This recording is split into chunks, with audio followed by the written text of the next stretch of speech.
오늘 이 본문은 특별한 감동으로 제게 다가오고 있습니다. 읽을 때마다 감동이 됩니다. 21년 전 이 교회에 처음 부임해서 했던 첫 설교가 오늘 본문의 설교였습니다. 어머니 하느님이 내 하느님이 되기를 원하나이다. 이 교회에서의 첫 설교뿐만 아니라 제가 목회자로서 했던 첫 설교였습니다. 아니, 이것은 설교라기보다 제 자신의 기도 제목이었습니다. 목회를 해갈 때 하느님, 어머니의 하느님이 나의 하느님이 되기를 원하는 것처럼 제가 섬기는 하느님이 저희 교인들의 하느님이 되시기를 원했기 때문입니다. 그 소원은 아직도 있습니다. 사랑하는 자녀들이, 또 사랑하는 교회의 우리 가족들이, 그리고 나를 아시는 분들이, 나와 가까운 분들이 그와 같은 고백을 할 수 있게 되기를 소원합니다. 여러분도 동일한 은혜가 여러분에게 있기를 원합니다. 이것이 저에게 큰 도전과 특별한 의미를 준 이유가 있습니다. 저는 자라면서 한국에서 제가 봤던 많은 예수 믿는 사람들이 그런 모습을 보여주지 못했기 때문입니다. 예수 믿는 친구가 있었습니다. 저는 그 친구를 이해하는 게 참 어려웠습니다. 왜냐하면 주일이 되면 상거래를 하지 않는다고 아무것도 돈을 주고 사고 팔지 않습니다.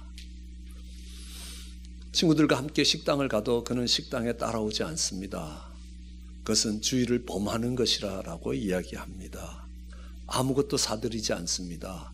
그뿐만 아니라 주일이 되면 공부도 안 합니다.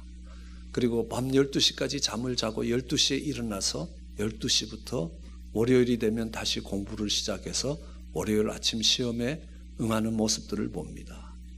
참 경건하고 신앙적인 모습인 것처럼 보이는데 우리 지도 교수님이 술자리로 부르면 제일 먼저 달려가서 제일 가까이 앉아서 열심히 술을 마시고도 합니다.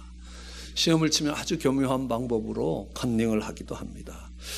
저 사람들이 믿는 그 하나님을 믿고 싶다는 생각이 전혀 들지 않습니다. 예수쟁이들은 이해하기 힘든 집단이라는 것입니다. 예수님은 좋은 것 같은데 교회는 그렇지 않다는 것입니다. 교회에서 들려오는 소식들이 별로 좋은 소식들이 아니었습니다. 신앙을 갖고 싶지만 신앙생활 하는 사람들은 싫다는 말이 이해되기 시작했습니다. 그런데 지금 저는 목사가 되어 있습니다. 하나님의 은혜입니다. 그렇지만 그 은혜가 흘러오는 통로가 있었습니다. 제 동생의 변화된 모습을 바라보면서 하나님에 대한 관심이 생겼습니다. 미국에 유학을 오면서 만났던 하나님의 사람들이 있었습니다. 그들은 달랐습니다. 그들이 공항에 마중을 나왔습니다. 처음 미국 오는 사람들한테 그런 친절을 베풀 수 있을 것이라고 생각했습니다. 밤 1시에 그 당시는 한국 국력이 별로 좋지 않아서 좋은 시간에 비행기가 내리지 않았습니다.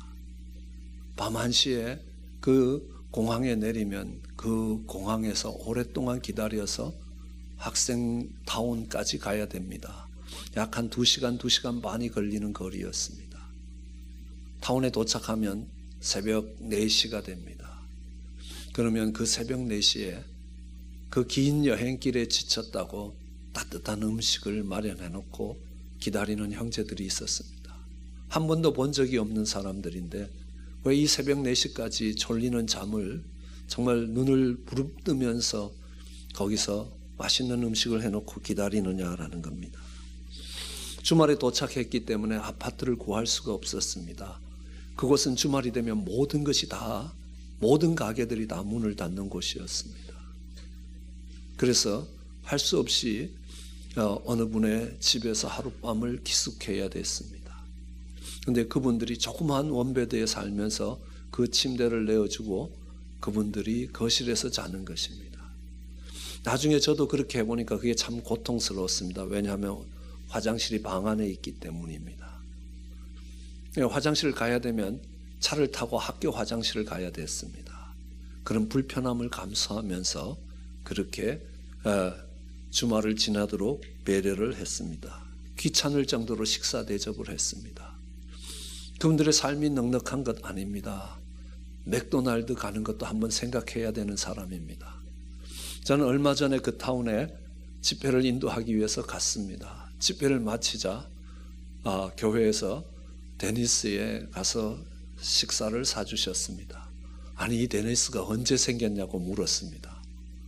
네, 목사님이 계실 때부터 있었다는 겁니다. 근데 우리는 데니스에 간다는 걸 상상할 수가 없었습니다.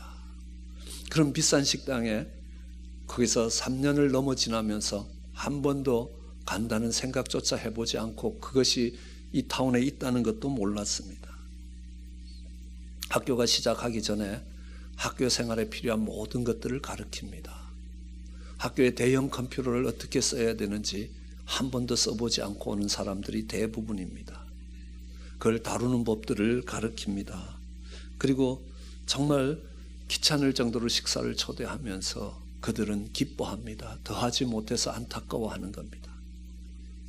이 사람들은 왜 이렇게 살까라는 생각을 했습니다. 어떤 힘이 이 사람들을 붙들어 주는 것인가?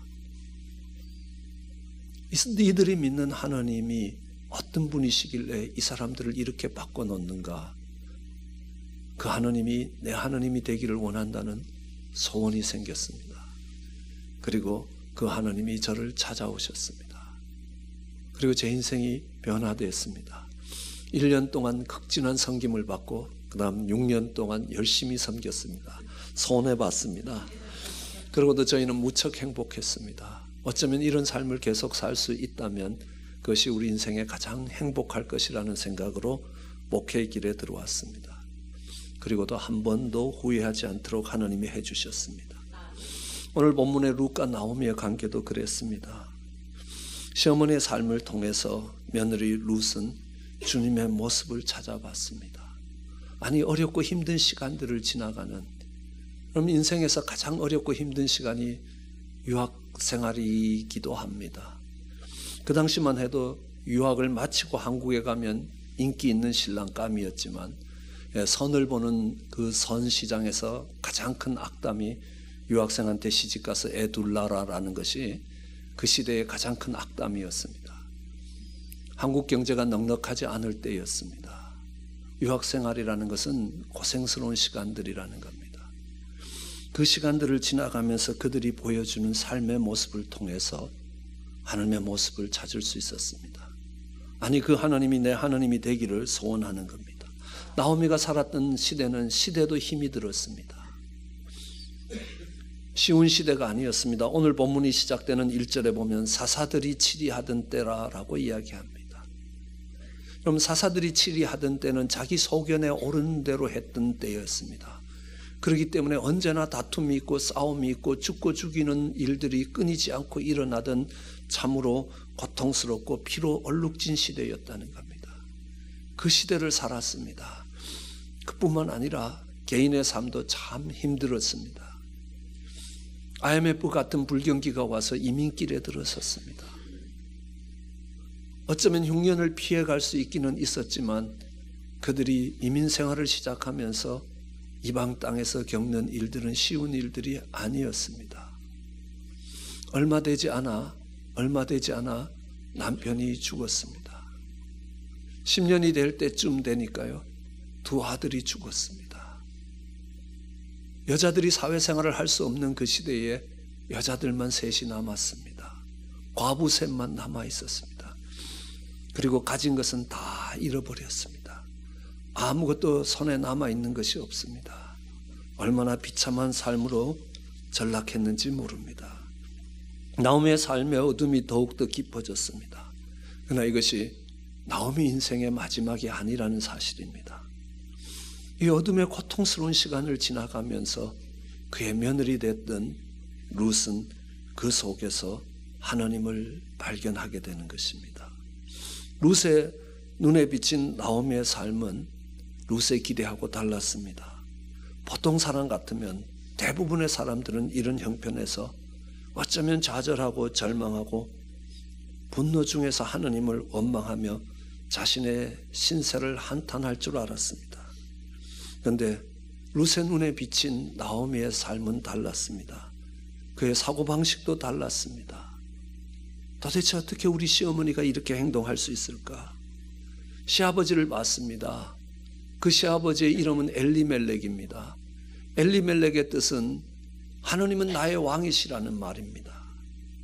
하느님은 나의 주시라는 겁니다. 내 인생에 가장 소중하고 내 인생에 가장 중요한 분이 예수님이라는 겁니다. 하느님이시라는 겁니다.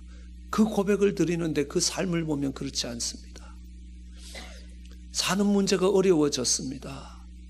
하느님을 어떻게 섬기시고 그 왕의 뜻이 어떤 것인가는 상관없습니다. 내가 어디 가서 살아야 잘 먹고 잘 살 수 있는가가 중요했습니다. 베들레헴을 버리고 모압 땅으로 내려왔던 겁니다. 그 삶을 보면요, 이방인들이 사는 삶과 다르지 않습니다. 세상 사람들과 차이가 나지 않습니다. 세상 사람들과 구별되지 않습니다.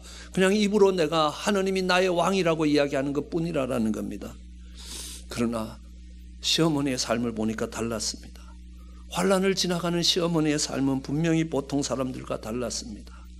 그 모압 땅에서 질병으로 상실로 고통하며 남편과 두 아들을 다 잃어버리고도 그럼에도 불구하고 그 절망 중에서도 하나님을 바라보고 있는 시어머니를 보는 것입니다. 나오미 입에는 불평이 없었습니다. 하나님을 원망하는 모습도 없었습니다. 그 처절한 어려움 속에서 하나님을 저주하고 넋두리라도 할 텐데 아니요, 오히려 다르게 이야기합니다. 오늘 우리가 읽었던 본문 6절에 봐도요, 여호와께서 자기 백성을 건구하사 그들에게 양식을 주셨다라는 겁니다. IMF가 지나가고 이제 정말 한국 경제가 좋아졌다 이렇게 하지 않고 하나님께서 그 백성을 돌아보시고 그들에게 양식을 주셨다는 겁니다. 이제 너희가 너희 집으로 가라라는 겁니다. 그러면서 이야기합니다. 여호와께서 너희를 선대하시기를 원한다. 정말 네가 나를 선대한 것처럼 여호와께서 너희를 선대하시기 원한다. 그리고 9절에 봐도 여호와께서 너희로 각각 남편의 집에서 평안함을 얻게 하시기를 원한다. 여호와께서 너희에게 축복하시기를 원한다는 겁니다. 그리고 여호와의 손이 나를 치셨으므로 내가 마음이 아픈데 너희 때문에 더욱 마음이 아프다라고 이야기합니다. 아니, 이런 상황 속에서 정말 말을 할 때마다 하느님께서 하셨다고 이야기를 하는데 그 하느님이 도대체 어떤 하느님이기에 이런 처절하고 절망한 이 상황 속에서도 하나님을 바라볼 수 있는 것인가? 룻은 이해가 되지 않습니다. 또 룻이 이해가 되지 않는 점이 또 있습니다. 이 환난 중에서, 고난 중에서, 절망 중에서 하나님을 바라보는 것뿐만 아니라 그 속에서 그의 시어머니는 그 두 며느리의 인생을 걱정하는 겁니다. 그 두 며느리를 내 딸아 하고 부른다는 겁니다. 말만 딸아 하고 부르는 게 아닙니다. 어머니가 딸을 생각하는 것처럼 내 입장보다 그 딸들의 인생이 복되기를 먼저 생각하는 정말 딸과 같은 마음으로 그 며느리를 대하는 모습을 봅니다. 우리는 결혼하는 딸에게 이렇게 합니다. 시어머니가 나는 너를 딸처럼 대한다라고 하더라도 절대로 딸처럼 행동하지 말고 예의를 잘 갖추어야 된다. 그런데 이 나오미는 정말 그 두 며느리를 딸처럼 대했습니다. 딸처럼 아껴주고 걱정했습니다. 내가 처참한 상황에도 나의 편안함과 행복보다 며느리의 삶과 그들의 행복을 걱정했습니다. 그들의 장래를 염려해 줬습니다. 아니, 어찌 저럴 수가 있는가? 이 상황에서 자기 몸 하나 추스르는 게 힘든 이때에 어떻게 그 며느리들에게 이렇게 선대할 수 있느냐는 겁니다. 아마 우리 같으면 아리랑이라는 노래를 부르면서 나를 버리고 가신 님은 심리도 못 가서 빨병난다. 네가 이 늙은 노인네 버리고 가봐라. 하나님이 네 인생을 축복하겠느냐, 이렇게 이야기하기 쉽다는 겁니다. 내 입장이 먼저가 되기가 얼마나 쉬운지 모른다는 겁니다. 그 속에서도 하나님의 사랑을 가지고 이웃을 선대하는 겁니다. 그 며느리들을 먼저 생각하는 겁니다. 이거는 사람이 좋아서 그런 것 아니라는 겁니다. 인격이 잘 다듬어졌기 때문에 할 수 있는 게 아니라는 겁니다. 이 일을 할 수 있는 것은 그 뒤에 하느님이 계시기 때문에 가능한 일이라는 겁니다. 그때에 룻은 고백합니다. 그 어머님이 붙들고 있는 그 하나님이 나의 하나님이 되기를 원한다. 이런 고백을 하게 되는 것입니다. 그럼 초대교회 성도들도 그렇습니다. 그들은 로마에 살면서 많은 성도들이 큰 핍박을 받았습니다. 그들은 때로 산채로 불에 태워지기도 했습니다. 산채로 사자밥이 되기도 했습니다. 그런데 참 놀라운 것은요, 그들이 산채로 불에 태워지면서 사자밥이 되면서 그들이 찬송을 부르더라는 겁니다.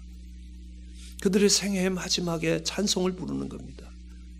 이건 아니라는 겁니다. 대부분 겁에 질려서 비명을 질러야 되는 그 자리에서 정말 찬송을 부를 수 있는 게 도대체 이게 어떻게 가능한 거냐는 겁니다. 이런 힘이 어디서 나오느냐는 겁니다. 인격의 수양에서 나오겠느냐는 겁니다. 아주 독한 사람 한둘은 가능한데 수많은 사람들이 하나님의 사람이라고 이야기하는 수많은 예수쟁이들이 그렇게 죽어가는 겁니다. 거기에 충격을 받은 사람들은 로마 사람들입니다. 도대체 저들을 붙들고 있는 힘은 어떤 힘인가? 저들의 마지막 인생까지 붙들고 있는 하나님은 어떤 하나님인가? 저도 쿠바디스라는 영화를 보면서 충격을 받았습니다. 예수를 믿는 사람들이 죽어가는 모습과 한 시대의 모든 권력을 갖고 있었던 네로라는 사람이 죽는 두 개의 모습이 교차되는 겁니다. 그 죽음 앞에서 저 힘이 어디서 나오는가? 인격적 수양에서 나오는 것 아닙니다. 굳은 결심에서 나올 수 있는 게 아니라는 겁니다. 저건 분명 하나님이 붙들고 계시는 힘이라는 겁니다. 그리고 로마에 있는 사람들은 저들을 붙들고 있는 그 하나님이 내 인생도 붙들어 주시기를 소원하기 시작했습니다. 그게 당신의 하나님이 내 하나님이 되기를 원한다. 나오미의 삶을 보고 이방년인 룻이 하나님 앞으로 돌아오는 것과 똑같은 과정입니다. 하나님을 발견한 룻은 이렇게 고백합니다. 어머니께서 가시는 곳에 나도 가고 어머니께서 머무는 곳에 나도 머물겠나이다. 어머니의 백성이 나의 백성이 되고 어머니의 하나님이 내 하나님이 될 것이라.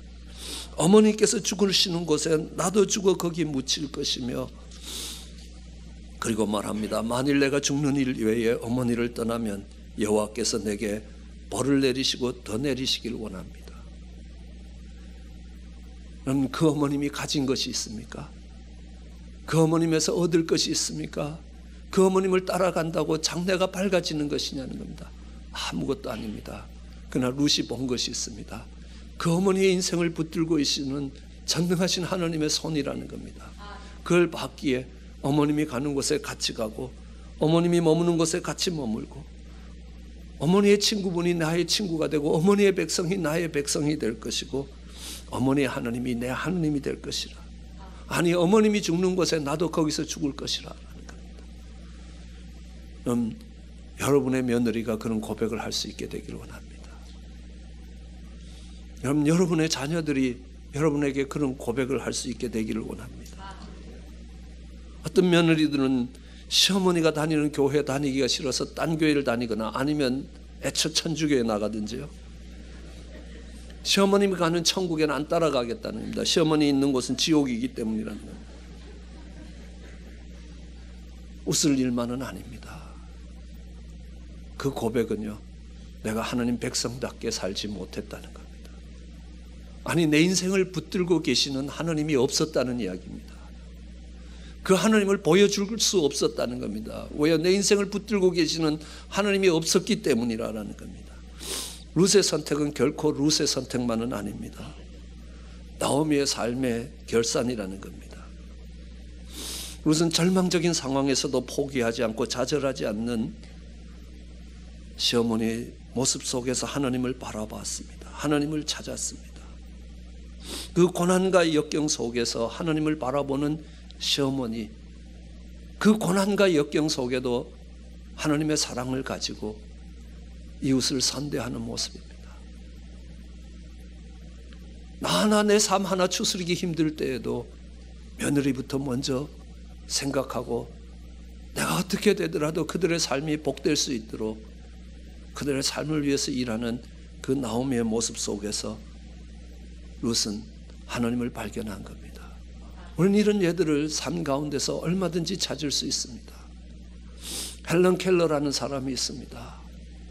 그럼 장애를 가지고 얼마나 힘든 삶을, 얼마나 거친 삶을 살았는지 모릅니다. 그 부모들도 다룰 수 없을 만큼 황폐해진 인생에 앤 설리반이라는 선생님이 찾아옵니다. 그가 찾아와서 그를 변화시켜 주신 하나님을 소개합니다. 그도 소경이었습니다. 그도 앞을 보지 못하는 시간이 있었습니다. 개한 수술을 통해서 눈을 뜨게 되었습니다. 정신병동에 갇혀서 정말 동생을 잃어버려야 됐습니다. 아주 처절하고 비참하고 한 번 들어가면 못 나올 것 같은 수용소 같은 그 정신병동에서 그가 붙들었던 하나님이 그 인생에 힘을 주셨다는 겁니다. 그때 헬런 켈런이 이야기합니다. 당신의 그 하나님이 나의 하나님이 되기를 원한다. 당신의 인생을 붙들어준 그 하나님이 내 인생을 붙들어주길 원한다라고 고백하기 시작하면서 헬런 켈러의 삶은 달라지기 시작합니다. 그 인생에 빛이 비치기 시작하는 것입니다. 그리고 그는 새롭게 사는 것입니다. 듣지 못하고 보지 못하고 하는 그 헬런 켈러가 박사학위를 3개를 받습니다. 그것도 명문대학에서 받습니다. 그리고 수많은 사람들에게 도전합니다. 이 어두운 가운데서 나를 일으켜 주신 하나님이 계시다고. 6.25 전쟁이 나고 처참하게 무너진 한국 땅에 와서도 도전을 했습니다. 삶의 도전을 했습니다. 당신네들의 형편이 아무리 힘들어도 내가 처한 형편보다는 어렵지 않았을 것이라. 내 인생을 붙드신 하나님이 당신들을 붙들 것이다. 그 도전을 들은 사람들이 어떤 마음을 품겠습니까? 아무 소망이 없는 그 자리에서 당신의 하나님이 내 하나님이 되길 원한다고 고백할 겁니다. 오래전 레나 마리아 자매가 저희 교회에 온 적이 있습니다. 저희 집사님들에게 어떤 대가를 지불하고라도 그분을 교회에 초청하고 싶다고 그랬습니다. 초청이 안 되면 스웨덴까지 7번이라도 비행기를 타고 찾아가서 초청을 하라고 그랬습니다. 2 팔이 없습니다. 한쪽 다리가 반밖에 없습니다. 그러면서 하나님을 찬양합니다. 내 인생을 축복하신 하나님이라고. 날마다 숨쉬는 순간마다 내 앞에 어려운 일을 본다는 것입니다. 나는 지금 이 찬양을 마치고 내려가서 평상복으로 갈아입는데 1시간 이상 걸린다는 것입니다. 그럼에도 불구하고 하나님이 내 인생에 찾아오셔서 내 인생에 소망과 힘을 주셨다는 겁니다. 이 이민 삶 속에서 어렵고 힘들고 지친 수많은 사람들이 그분의 도전을 받으면서 그래 맞다. 그 어렵고 절망 속에 있던 당신을 붙드신 그 하나님이 내 인생의 하나님이 되기를 원한다라고 고백을 할 수 있게 되는 것입니다. 저는 언제나 감동적으로 생각하는 이야기 하나가 있습니다. 빙점이라는 소설입니다. 미우라 아야코라는 사람이 소설을 쓰게 된 겁니다. 그분은 폐결핵으로 죽을 고비에서 살아나서 그에게 복음을 전한 청년과 결혼을 했습니다. 공무원으로 좋은 직장에 다니던 그 청년은 아내를 돌보기 위해서 조그마한 구멍가게, 문방구 같은 구멍가게를 국민학교 앞에 열었습니다. 그 주변에는 다른 3개의 문방구가 따로 있었습니다. 어느 날 이 미우라 아야코는 어떻게 하면 장사가 잘 될까 고민을 해봤습니다. 간단한 지혜가 하나 생각났습니다. 남들이 안 파는 물건을 우리 가게에서 팔면 장사가 잘 될 거라는 겁니다. 큰 도시에 가서 그런 문방구 같은 잡화점을 돌아봤습니다. 아, 저런 물건들을 팔면 되겠구나 하고 그 물건을 갖고 와서 팔기 시작했습니다. 학생들도 또 동네 손님들도 다 그 가게로 모여오기 시작합니다. 정신없이 바빴습니다. 적지 않은 돈이 쌓여가기 시작했습니다. 근데 어느 날 남편이 미우라 아야코에게 이야기합니다. 당신은 다른 가게에 우리 이웃의 한 세 가게 주인들의 얼굴을 본 적이 있냐고 묻습니다. 그들의 어두워져 가는 얼굴을 본 적이 있냐고, 장사가 안 되기 때문에 어떻게 살아야 될지 미래를 걱정하며 염려하며 정말 어두워지는 그들의 얼굴을 본 적이 있냐는 겁니다. 우리 이렇게 하지 말자라고 이야기합니다. 우리 새롭게 시작한 이 물건들 다 버리자라는 겁니다. 그리고 그동안 번 돈을 내등분을 정확하게 내등분을 하고 그들을 찾아갔습니다. 그동안 저희의 욕심이 선생님 마음을 아프게 했습니다. 그동안 번 돈을 정확하게 내등분했습니다. 그 중에 하나를 갖고 왔다는 겁니다. 그리고 용서해 달라고 이야기합니다. 그 돈을 받았던 그 가게의 주인들이 어떤 생각을 하겠습니까? 저 사람이 미친 사람이냐는 겁니다. 도대체 이런 행동을 왜 하느냐는 겁니다. 저 사람이 믿는 하나님 때문이라는 겁니다. 그렇다면 당신이 믿는 그 하나님을 나도 믿고 싶다는 겁니다. 그들의 굳어진 마음들이 열리기 시작하는 겁니다. 그리고 그들이 고백할 겁니다. 당신의 하나님이 내 하나님이 되기를 원한다고 고백할 겁니다. 그것이 사람의 마음이 녹는 빙점입니다. 우린 살아가면서 나오미처럼 남편이 내 곁을 떠나갈 수도 있을 겁니다. 살아갈 힘을 잃어버릴 수도 있습니다. 자녀들이 망가질 수도 있습니다. 미래의 소망이 꺾이는 겁니다. 인간관계가 끊어질 수 있습니다. 무엇보다도 고통스러운 시간들입니다. 사업에 실패할 수 있습니다. 가진 것을 모두 잃어버릴지도 모릅니다. 죄악에 빠져서 사망이 가져다주는 비참한 결과를 만날 수도 있을 겁니다. 그런데 그것이 인생의 끝이 아니라는 겁니다. 그 고난과 역경 속에서 하나님을 바라보는 모습이 있고, 그 고난과 역경 속에서 사랑으로 이웃의 손을 내미는 모습들이 있을 때 그 모습을 보고 우리의 자녀들은 내 아버지 하나님이 나의 하나님이 되기를 원한다. 내 남편의 하나님이 내 하나님이 되기를 원한다. 내 아내의 하나님이 내 하나님이 되기를 원한다라는 고백을 할 겁니다. 당신의 하나님이 내 하나님이 되기를 원한다라고 그들에게, 자녀들에게, 우리의 이웃에게 하나님을 가르칠 수 있는 기회가 될 수 있을 것입니다. 아브라함도 이삭도 쉽지 않은 생애를 살았습니다.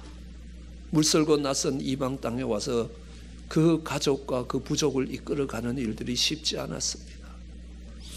그 고난과 환난 속에서도 무릎 꿇지 않고 하나님을 바라보는 그 아버지의 모습을 보면서 때로는 바보스럽게 보이는 그 아버지, 뭔가를 움직이면 더 좋아질 것 같은데 그 하나님 앞에 무릎 꿇고 하나님을 바라보며, 그럼에도 불구하고 그 이웃의 손을 펴고 그 이웃을 선대하는 모습을 보면서 야곱도 이삭도 그들의 생애에 어려움이 찾아올 때 내 아버지 하나님, 내 할아버지 하나님 하고 기도했던 것들을 기억합니다.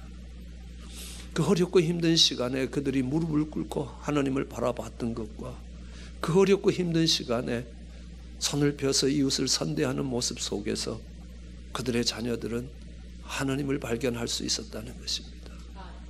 엘리멜렉이라고 이름을 지으면서 정말 나는 하나님의 사람이라고, 경건한 하나님의 사람이고 이렇게 하면서 살아가는 방식이 세상과 구별되지 않을 때 그 속에 그 자녀들은 믿음으로 살지 못한다는 겁니다. 나오미의 신앙이 그들의 뿌리가 되었고 룻의 신앙이 꽃 피었던 것들을 봅니다. 우리 주님의 십자가도 그렇습니다. 우리 주님이 오병이어의 기적을 일으켜서 수많은 사람들을 배부르게 할 때에 무리를 걸으면서 죽은 자를 살리고 병든 자를 고치실 때가 아니라는 겁니다.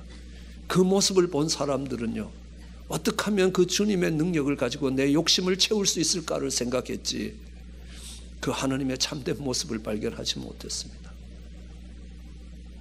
그러나 그 주님이 십자가를 지시면서 엘리 엘리 라마 사박다니 나의 하나님 어찌하여 나를 버리시나이까 그 십자가에서도 여전히 하나님 아버지를 바라보는 모습들과 자신을 십자가에 못 박는 그들을 향하여 아버지여 저들을 용서해달라고 하시는 그 주님의 그 이웃을 향하여 선대하는 그 모습 속에 하나님을 발견할 수 있는 수많은 사람들이 있습니다. 그 십자가 앞에서 그들은 참된 하나님을 만날 수 있게 되는 것입니다. 그 영광 중이 아니었다는 것들을 우리는 잘 알 수 있습니다. 우리 주님이 그 낮아진 골짜기 속에서 그 처절한 죽음 앞에서 그가 보이신 모습이 그를 바라본 수많은 사람들에게 하나님을 드러내게 됐던 것입니다.